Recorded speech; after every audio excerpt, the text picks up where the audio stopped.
नमस्ते, मेरो नाम समुद्रमान सिंह श्रेष्ठ। मेरो जन्म चाहिँ रक्तकालीमा हो, काठमाडौँकै। र अहिले हाल चाहिँ म लाजिमपाटमा बस्छु। र म चाहिँ स्पेसली पौभा, यो हाम्रो ट्रेडिसनल पौभा चित्रहरू चाहिँ म गर्छु।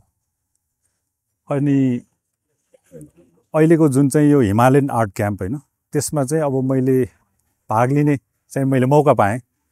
त्यसको लागि चाहिँ हिमालय आर्ट क्याम्पलाई चाहिँ म धन्यवाद दिन चाहन्छु।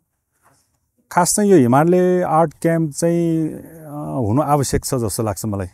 किनभने अब हिमालय आर्ट क्याम्पमा हाम्रो चाहिँ 15 कन्ट्रिजको चाहिँ आर्टिस्टहरू आछ नि त।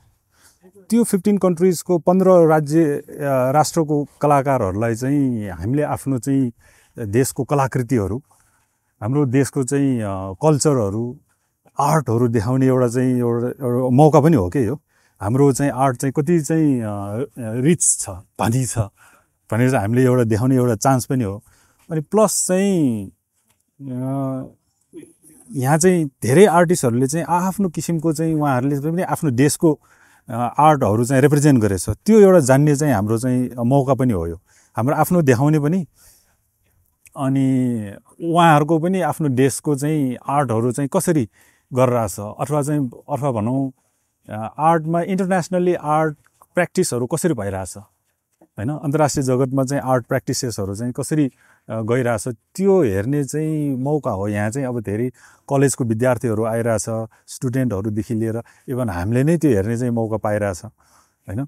त्यो भन्ने चिज चाहिँ नेपालमा मात्र बसेर हुँदैन हैन। त्यो बाहिरको विदेशी कलाकारहरू आइसकेपछि चाहिँ अनि उहाँहरूले गर्ने शैलीहरू हेर्दाखेरि त्यो सबै चिज चाहिँ हाम्रो लागि पनि नयाँ हो, उनीहरूको लागि पनि हाम्रो पेन्टिङ चाहिँ नयाँको रूपमा हुन्छ, हाम्रो आफ्नो कल्चर आर्टहरू देखाउने। अनि त्यही कारण चाहिँ यो चाहिँ यो एउटा कल्चरल एक्सचेन्जको रूपमा लिन्छु के म। अनि यो चाहिँ इन्टरनेसनली आर्ट प्र्याक्टिस चाहिँ कसरी भइरहेछ त्यो पनि हामीले जान्ने एउटा मौका हो। मैले चाहिँ त्यसरी लिएँ।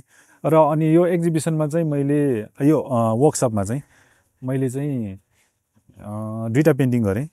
2 चाहिँ कल्चरसँग चाहिँ रिलेटेड, कल्चरल मार्क्स डान्स भनेर चाहिँ हाम्रो चाहिँ देशमा हरेक वर्ष हुने कल्चर जुन चिजलाई चाहिँ ट्यान्जेबल हेरिटेज भनेर हाम्रो मठ मन्दिर र इन्ट्यान्जेबल हेरिटेज भनेर चाहिँ यिनीहरू जात्रा पर्व हैन, अनि अब यो डान्सहरू यिनीहरू पर्छ। अनि त्यो चिजलाई चाहिँ मैले चाहिँ यहाँ रिप्रेजेन्ट गरेको भयो।